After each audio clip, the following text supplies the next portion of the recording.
also here. Yeah, I was the facilitator, so. Okay, cool. Hello, everybody. Hey everyone, we're so excited. We're just about to go live on UJFM with some of the guys who are part of the program. So we've got Victor, Gaugelo, and Kamogelo, and they're going to do a great job. So stay tuned and check them out as they talk budgeting. And we are talking to... I will of course be talking to them. We'll be having an amazing time. So stay tuned. Yay! We have someone else here. Hi, Dominic. I am Dominic.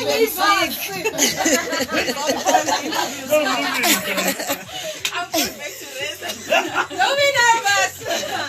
We're just chatting. We're just having a chat. So Darren, I'm just gonna ask you one question very quickly, and then we'll talk to them. So I just want to know what the program was about. Cool. 30 seconds to air. Be ready. Who's up, babe? Who's up? Over rats. Can you please stand by for me?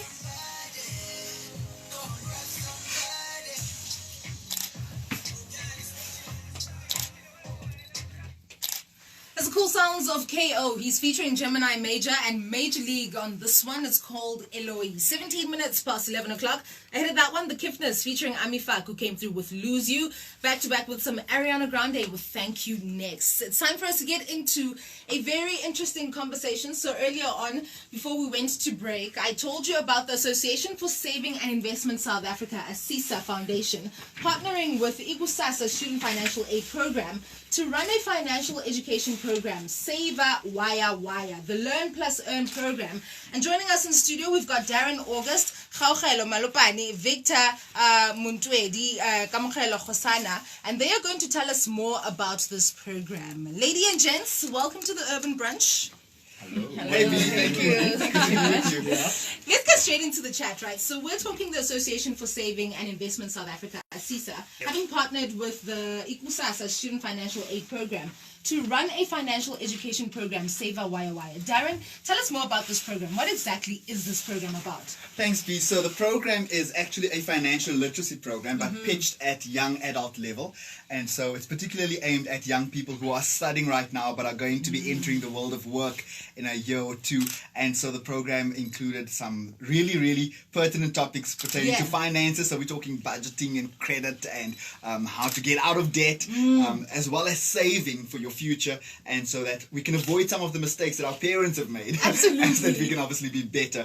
But I'm going to allow the young people that were part of the program to answer the rest of your questions. It's been about a 6-week program. We've been together for 6 weeks, and I think that we've learned a whole lot. Yeah. I'm quite excited to be chatting to the students that we have in studio that benefited from this program and learned a couple of things to, you know, with regards to their finances. So like I said, we've got Gaugelo, Victor, and Kamogelo joining us in studio. And this morning we're going to be covering budgeting and how you guys define budgeting, what you know about budgeting, what you've learned about budgeting. So let's get straight into it. A lot of the time when we're talking finances, when we're talking financial education and literacy, that one topic comes up, budgeting. Make sure you have a budget. Have you drawn up your budget? Do this budget, budget. What would you guys define a budget as? Basically, a budget is a written plan where you actually, highlight your expenditure and then your basically your expenses and also the money that you're saving. And also it must highlight your income. It might be grants from parents, or even if you're doing part-time work. Those are also considered as income. Yeah, basically also based on like your lifestyle, the kind of things that you need to put in. Yes, it must also include basically your needs and wants. Absolutely. Obviously, starting first with your needs, and then your wants must be if you are the type of person to go out, and then you can also include that in your budgeting as well. Yeah. I like that you mentioned needs and wants. We're going to get into that a bit more later on. But I want to know, now that we know what a budget is, what are some of the things that you feel need to be included in one? Well, you need to include your expenses and your incomes. However, when you're including those, you need to prioritize your needs. And once your needs have been prioritized, that's when you take cognizance of the ones that you have. I like that. So, Sharp, I know now my needs, I know my wants. Well, I think I do, right? So what would you say are some of the practical ways then of putting a budget together or creating one? Well, okay. So basically, with us, what happened is we had a spreadsheet, right? Yeah. It was some sort of program that they made for us to sort of like manage our finances. So it kind of gives you like what is this like headings in terms of like, or if you have, let's say, like your spending, your like the stuff you spend every month, and then and like just. I don't know how to really put it. Just like it made it so easy. That's the problem, you know. So for us, it was easy because we had this program. So I believe that they're gonna make it available for most people. I don't know when, but then it makes your life easy. Just put in all your expenses, and it shows you how much you spend and how much you need, and how much more you have, and how much you budgeted, like your actual and the money that you have left from your budget. Okay. So I don't know if that verifies. Okay, Kamkhelo. So they gave you like a paper, right? For you. Let's take Kamkhelo, for instance, right? Yes. We're talking Kamkhelo and his process of budgeting, right? So you had that paper where you needed to put your expenses and your income in a certain column and whatever. Take us through your process. When putting those things down on that piece of paper, what kind of things were you putting into expenses? What kind of things were you putting into income? What kind of considerations did you also need to have in mind with regards to filling in your budget? You could call it that. So now with me, what happened is with my income, it's just my stipend from my bursary and money from my parents, right? So that was my main source of income. Now when it came to my expenses, I had to take care of a lot of things. I had to food, I had to my hair. I mean, the boy has to maintain the look. Absolutely. And clothes as well, you know what I mean? Stuff like that. And unfortunately, some of the things were covered, like my residency stuff. So just mostly the things that I have to spend on, just to track my spending. So I could see, okay, cool. For this week or for this month, I budgeted, let's say, 150 for my hair. Then that's where it is. Or I budgeted 300 for my clothes. And then I have my actual amount that I budgeted, and then the money that I spent. Then the difference is the money that's left. Okay. So then I can put that elsewhere. I can probably invest it or save it. Okay. I like that. Girlfriend allowance is not yet. Girlfriend allowance. Victor, let's come to you, right? So Kamkhelo has told us about his budgeting process. He told us about the things that he put into consideration when putting together his budget. Let's talk about your process. What kind of things did you need to put into consideration? What kind of things were on there? Do you also have a hair budget, or do you have something different? Take us through your process. Okay, I think as basically because of your students, our process might be the same except for the hair part and maybe the girlfriend allowance. So you have one. Yes, I do have one. Nice, I like that. Yeah. So basically the things that I had to take into consideration, firstly for me was food, because of my main source of income is basically my stipend.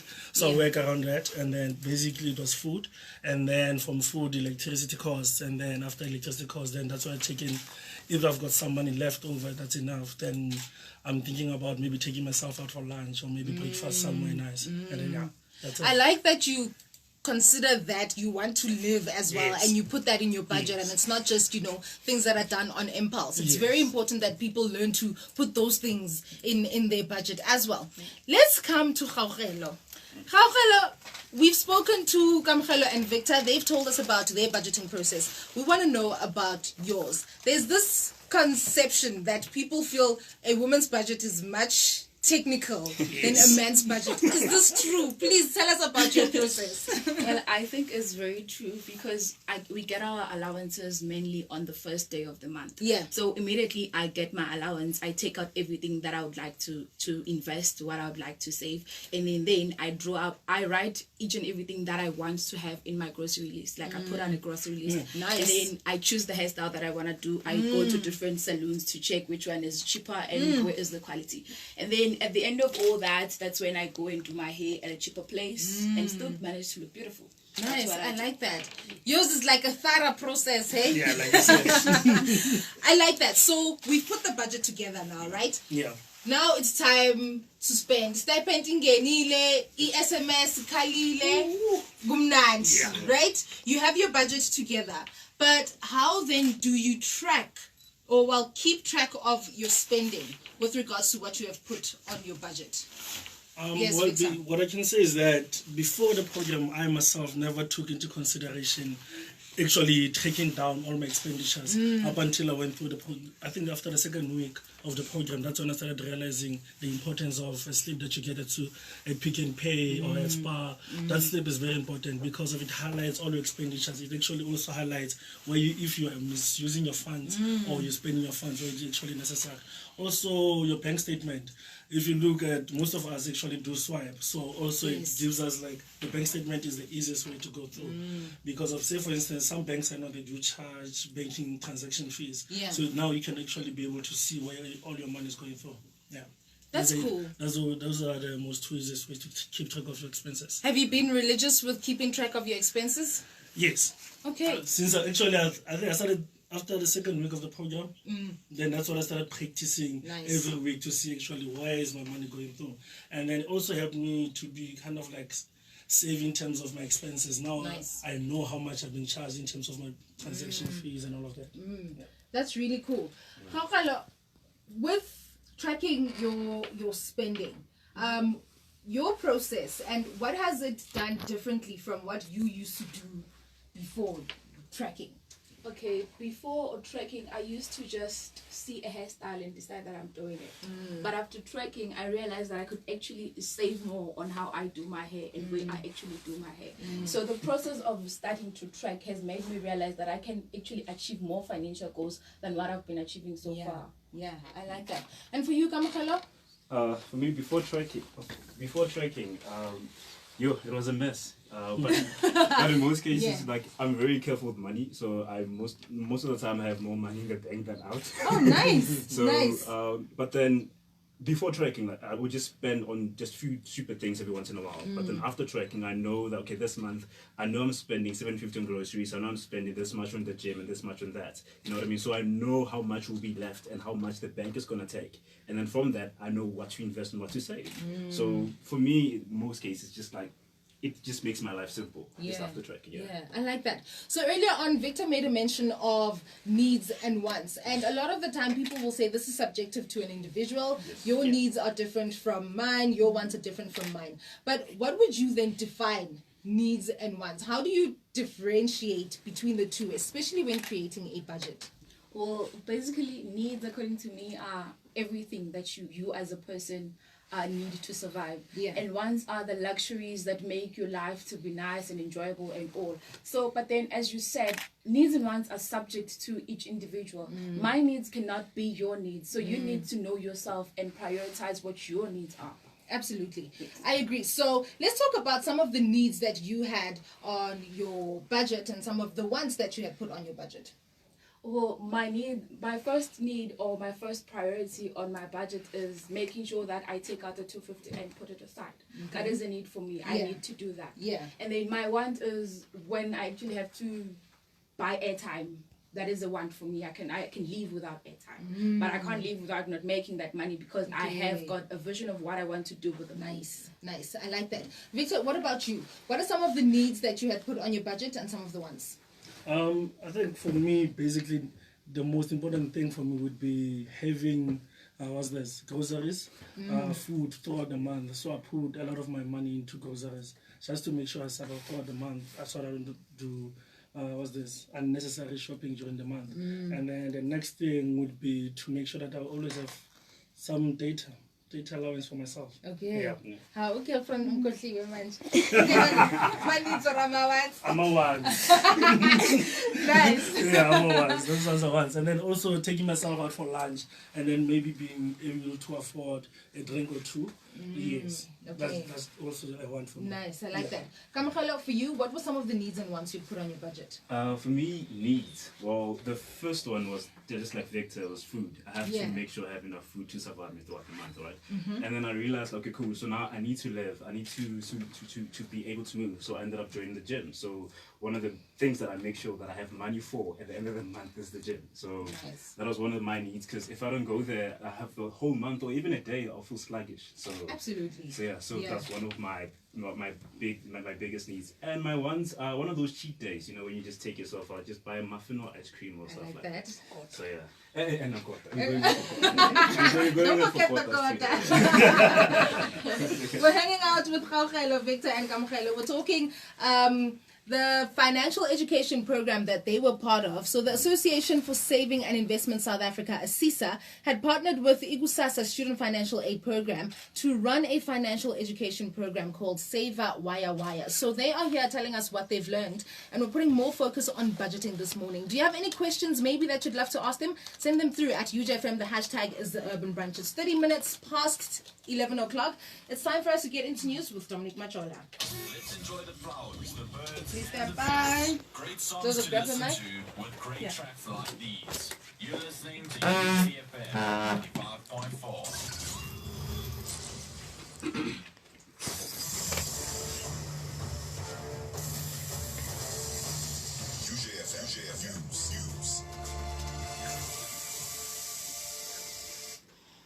New stories making headlines are millions of rands are put aside to keep food on the tables of some members were redirected to cover some of the union's operational cost to buy t-shirts.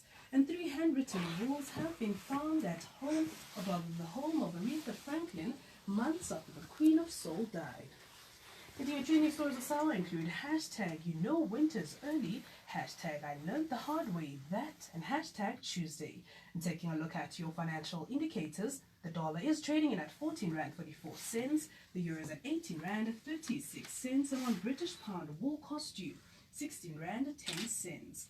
Gold will cost you $1,274.50 a fine ounce. And taking a look at your weather, Johannesburg is sunny with temperatures peaking at 24 degrees and expected low of 8 degrees. That's it from me, Dominic Machola, giving you news in and around the world. Do follow us on Twitter at UJFM and hashtag The Urban Brunch. Sandile Nduli up next on the news desk on the Eagle Trip. Hello, I'm Andrew Sutton, and you're listening to Cool. Go back UJFM in 95.4. after the song. So yeah, you guys can take a breather.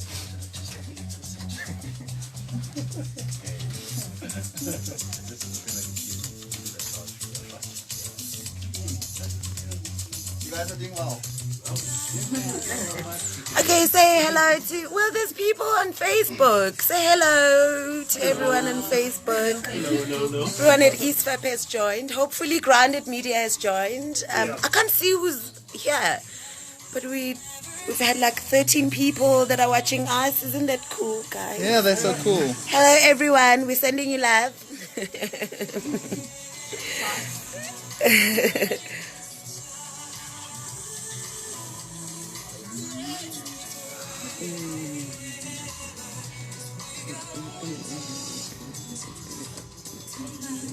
Which system do you guys use? Is it Zeta? RCS. How's it called? You. That's a critical. They just know how What's it the name works. of it? RCS. Just RCS. Okay, just tell everyone we'll be back after the song. Hey everyone, so thanks for staying tuned to the live broadcast. We're having such fun in studio this morning. Stay tuned, we're going to be back after a song. We're going to continue the discussion about budgeting with the ASISA Saver Waya Waya Learn and Earn program. We're on UJFM today. So how are you feeling now? Are you still nervous? Nerves are gone now, ne? Yeah, I know. You guys want to stay here now for the whole day? Still gotta study. Yes. And what are you studying, Kagel? She's Sorry. I'm Kamachel. Kamugelo, yes. Yeah, well, we're both doing BA, Direction as an Accountant. Okay. Right. And you? I'm doing BCom, Bachelor of Science in Computer Science. What do you look and show? No, I'm very, very much sure. Okay. I was studying marketing management. Great. When do you start with exams? Saturday. You start on Saturday. Monday. We're starting Monday. Yeah. You're writing on a Saturday. Yeah, on Saturday. Yeah, we used to work very Saturday. You can only wish. It's our life. That's all. It's the life we chose. Yeah. We signed up for it. Yeah. Yes. Can I say that? And if I'm not happy, It's not Learn and Earn, it's just Saver Waya. No, it is Learn and Earn. Oh. It was fantastic. Oh. Well captured it. Okay, I'm tired. I don't know where to put it. I'm gonna press please. Oh. Gonna finish. It would be so nice to see who's here. That happens when you travel too far, when you stray. Okay, that's for invites. It would be quite nice to see who's there. I know. You reckon as well.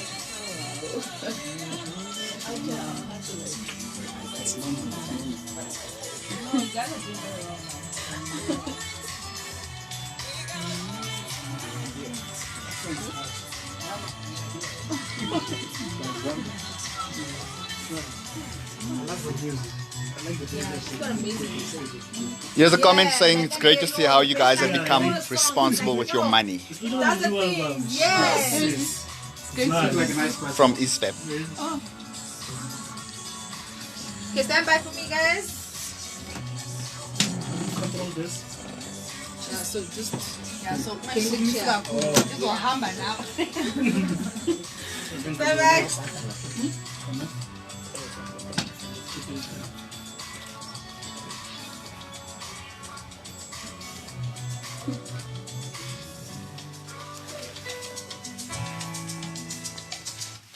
It's beautiful sounds of Zonke. This one's called Tonight, taken from her latest album titled LOVE. We were just talking about the bass line in the song. It hits the spot. It does the things.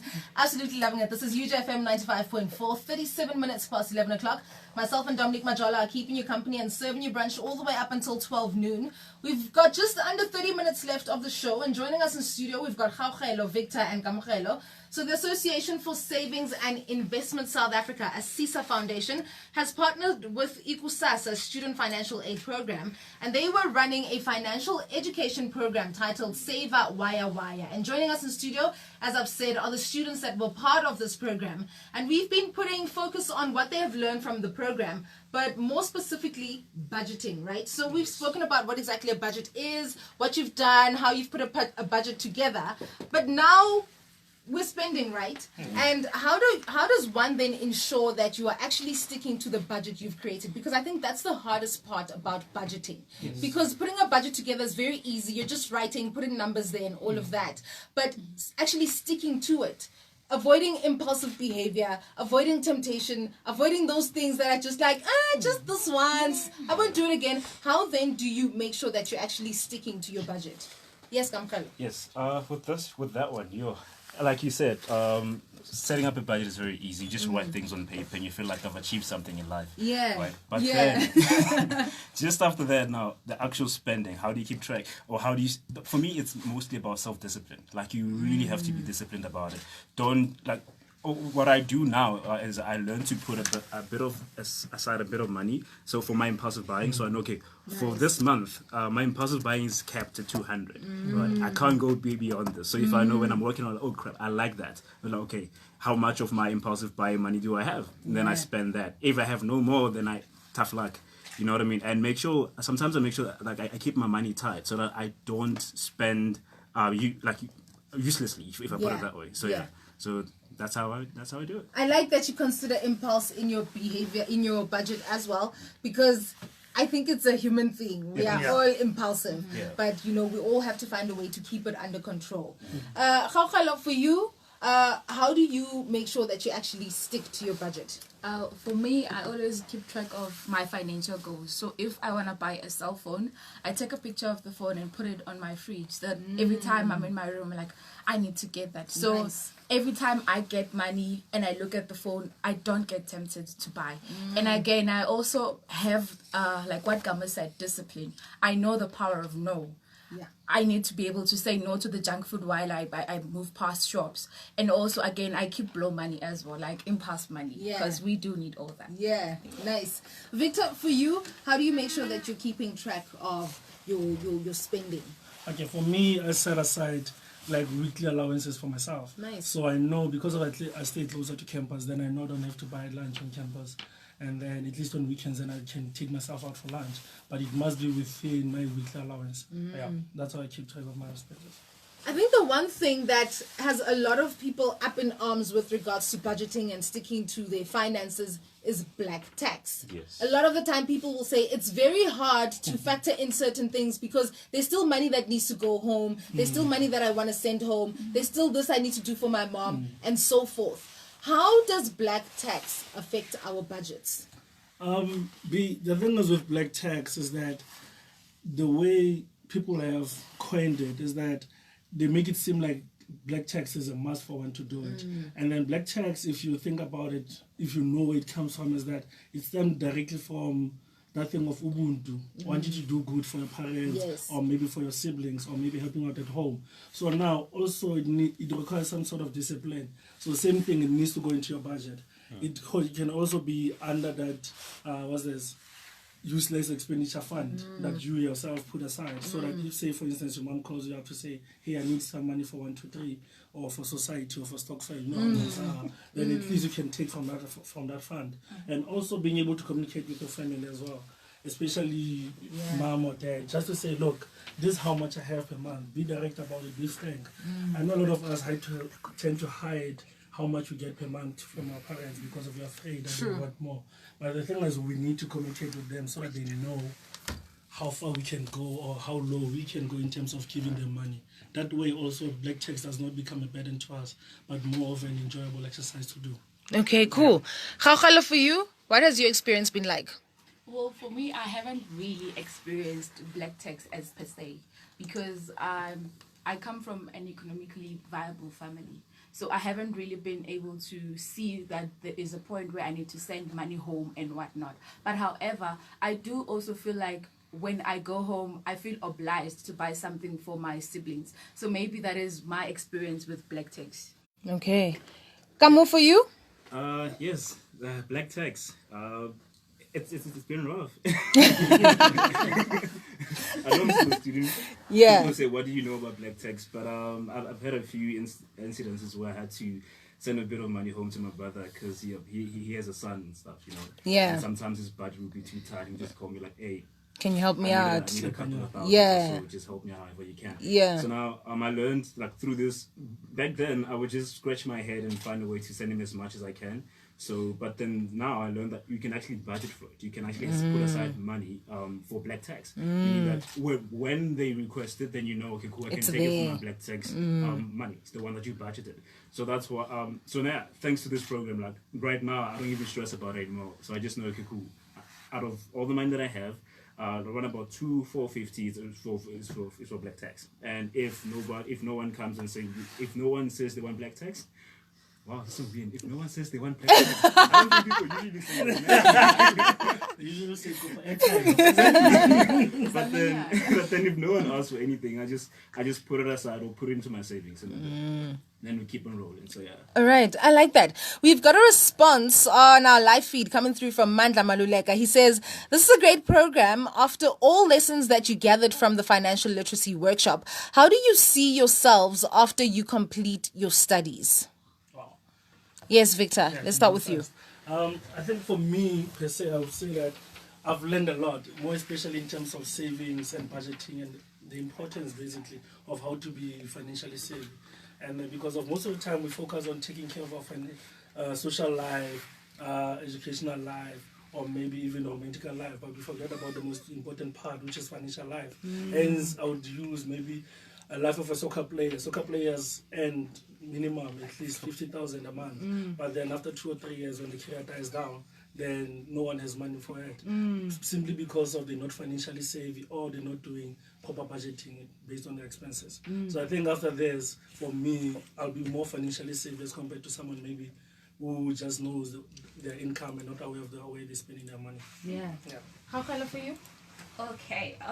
For me, after completing this program, it has made me realize that there is more to our financial life than just us receiving stipends from family and just buying groceries. So after completing my studies, I feel like I will be able to actually know how to save more and invest more. And also, guys, if you want to know more about savings and the knowledge that we received, you can tune in on the next session with the next group. So with me, this program has helped me realize that there is more to life than just buying and spending. You can actually achieve more financial goals. I like that. Namkhalo, for you?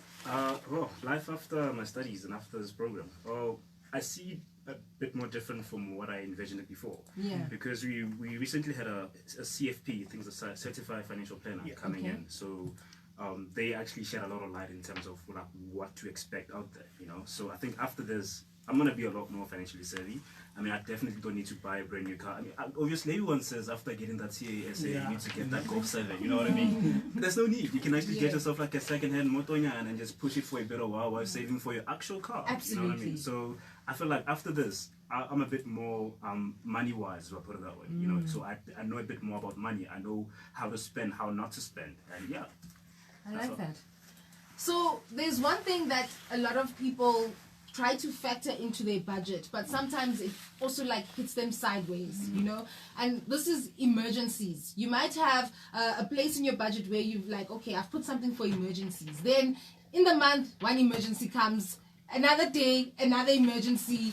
You know, a couple of weeks down the line, there's another emergency, and you find out that that money that you had put for the emergency in your budget can't cover all those emergencies that have come up. So how then do you plan for unforeseen circumstances when you have already set your budget? Yes, Gaugel, I see you want to answer. You want to give me an answer. Please do. I have been a victim of that as well, because I used to save in a savings before I knew what the meaning of saving accounts mean. So I used to put money there, and then when unforeseen circumstances arose, I would just go to the bank and do a transfer it to my actual transactional account. So what then after this program, I realized that you need to have a different account for your emergencies, according to me. Like you need to set funds aside for your emergencies. Even though you have it in your budget, do more than what you actually have in your budget. Like what Gamu said, if black ticks comes in and they ask for black ticks, and you give them the black ticks, but if they don't, take it to the emergency side. I like that. For a student, while still on Gaugel, for a student, how much money would you say needs to be in an emergency account? I think that's different as per each student. For myself, an emergency can be having to go home, and going to Limpopo is about $300. Yeah. So I put aside like $450 for my emergency. That is what I think might be minimum. But it depends on people, because someone's emergency might be buying 12 rand airtime. True. That's very true. You're stranded somewhere, you need to buy airtime, it's an emergency, and you know, you have that aside and you can actually buy the airtime. Victor, let's come to you. Okay. How have you planned for unforeseen circumstances after having set your budget? For unforeseen circumstances, I think for us it's mostly the same because of I can say for myself, I know a minimum I set aside is $500. That's I do not touch money. I just set it onto a side. So I've got a flexible savings account. That's where I keep the unforeseen circumstances money. And then if the budget becomes tight on that side as well, I just have to live with the circumstances, honestly. The one money that I put aside is for me that I consider to be for emergencies for a doctor's visit, because I don't have medical aid. So I just make sure I have that enough cash for a doctor's visit. Yeah. Kamkhala, for you? Well, okay. Personally, obviously, I have like risk money, not risk money, but emergency money where I put aside, right? And then I have a separate account where I manage my risk, right? What does that mean? So basically what I mean is I make sure that I have money on the side, that it keeps on accumulating. I don't spend it. I use it as a manner to manage my risk. So in terms of if my emergency money ran out, then where do I go? Then I go into my risk account. You know what I mean? That's where I put aside all the money that I need to manage all my risk. So yeah, obviously like your emergency money could be a visit to the doctor or going home just for a quick 1 2, and that's about it for me. So. Yeah, I guess it's different for everyone, because emergencies are not the same for every individual. We've got another question coming through from Ntsako Mahuda saying, do you think the workshop has equipped you with enough knowledge to educate other youth who did not get the opportunity to attend the workshop? Great question. I didn't take this. Yeah, yeah, definitely. I mean, from now on, you could call me financial guru. I like that. But only to a certain degree, you know. I can help in terms of the stuff that I know and the stuff that I learn. But beyond that, I'll probably refer them to the right people. Yeah, that's just me, yeah. Taking us back to the subject of black tax, seeing that you guys have gone through this program, how do you feel, how do I pose this? Black tax, right? So you can educate the next person. Yeah. Do you feel it's important to do the same for the members of your family? And if so, what kind of things would you teach them about managing their finances or just financial literacy or education? Yes, Victor, let's go. All right. I can tell you for now that I started already talking to my little sister about it as well, just to be how to be financially savvy. Of course, she's not on the same level as me in terms of finances, but then also she needs to know where each and every rent of hers goes to. Yes. That's the most important thing. That's where budgeting also comes in. So also in terms of speaking to my mom to say, yes, I do have some money on the side, but that money is not for everyday use. That money is basically for emergencies. And then we've basically come to an agreement that no, it's good that I'm able to save from my side. As long as she doesn't need anything from me, then there's no need for me to be sending her money or giving us a portion of my income. Okay. Yeah. Oh, for me, I've started talking with my mother, who has been an impulsive buyer. I've started advising her when it comes to budgeting that she can actually do it. Nice. She doesn't have to just go to Pick and Pay and hold the trolley, start putting things in. She needs to know what she really wants at Pick and Pay. Yeah. For me as well, personally, my mom is somewhat of an impulsive buyer. Like, Yeah. You know, and she's like, guys, the amount of shoes a woman has, I can't deal. Like every time A woman can never have enough shoes. like trust. But then I started speaking to her. So like, you know what, ma? Instead of jumping into Truworths and getting those new shoes every time, just try for at least. Maybe think about it. Just say, okay, I want those shoes, but then put the money aside and then think about it. If you still want them tomorrow, then yeah, sure, get them. But if not, then forget it. Just put it aside. Every time you feel like you want to spend impulsively on stuff, I tried, but then it's not working. So I think I need help with that.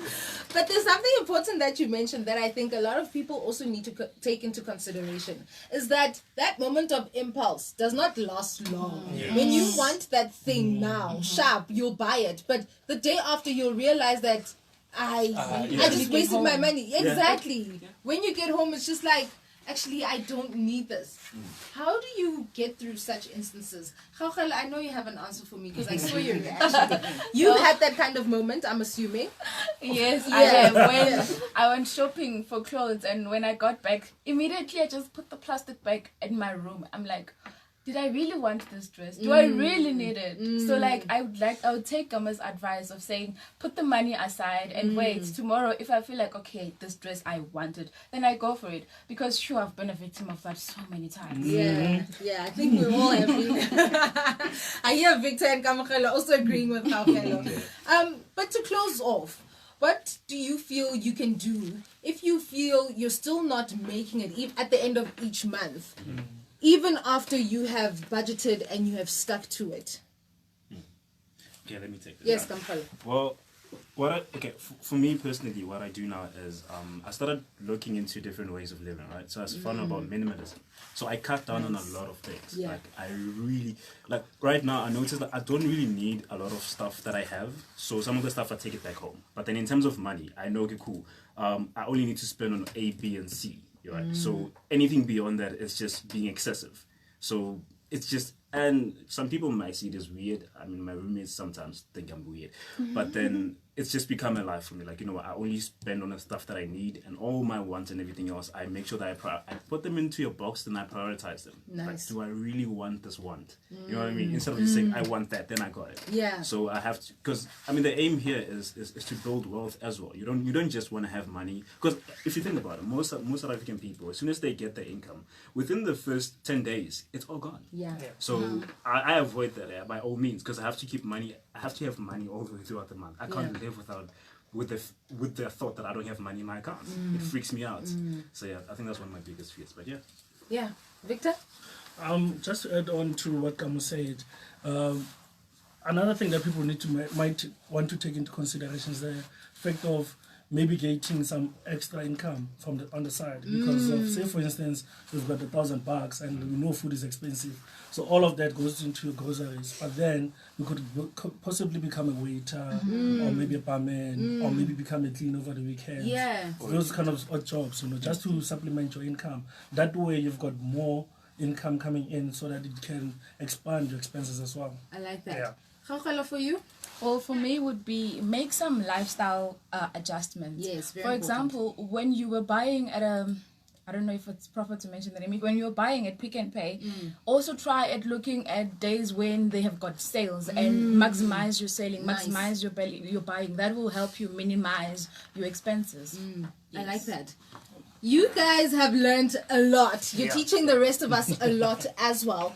In closing, for a student that is listening right now, that is at constant loggerheads with their finances every month, just thinking, I don't know how to take control of my finances. What would you say to them in order for them to get to a point where they decide that, you know what, I'm taking control and I'm going to be, better with the financial decisions that I make?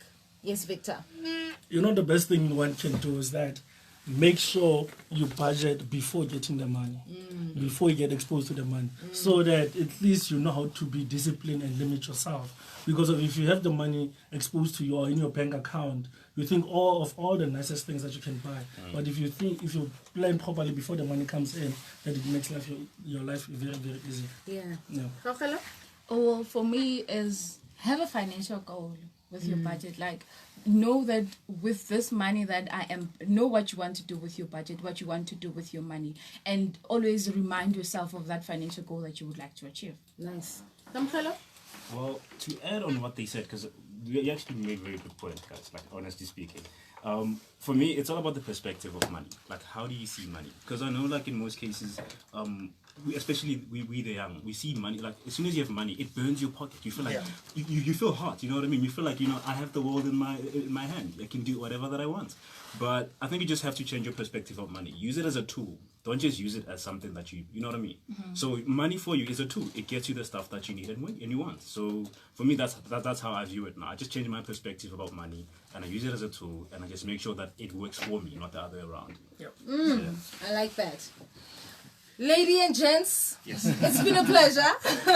I thoroughly enjoyed this conversation, and I can tell that you guys have gotten to a point where you're taking control of your financial life, and in turn, it's also treating you well, and it also covers every other aspect of your life and your being, which is quite great. Thank you guys so much for coming through and sharing your experiences with us. Thank you very much. Awesome stuff. That was Gaugelo, Victor, and Kamogelo. So they were part of the financial education program, Saver Wire Wire. So the Association for Saving and Investment South Africa, a CISA Foundation, had partnered with IKUSAS, a student financial aid program, to run a financial education program, and they were part of it. We've spoken about budgeting, the things that they have learned. In the next couple of days, we will be talking to other students more about the things that they have learned as well. So you want to come back to us and find out more about this. It's 58 minutes past 11 o'clock. It's also time for myself and Dominique to get out of here. And our last sip this morning is coming through to you, courtesy of Kamogelo. So he said something very profound this morning in our conversation, and that's what we're going to leave you with. So he said, change your perspective of money. Use it as a tool. Your money needs to work for you and not you work for it. Yes. Absolutely love that. Just like that, we're out of here. We're back tomorrow for the Social Wednesday edition of the Urban Brunch. The Ego Trip with Kumzi Worms and Sandy Lentuli is up next. Come back to us. Remember, if you are not going to do it with purpose, don't do it at all. Bye. Well, there you have it. Didn't they do an absolutely amazing job? Well done, guys. Yay! Thank you so much, B. Awesome stuff. It's fine.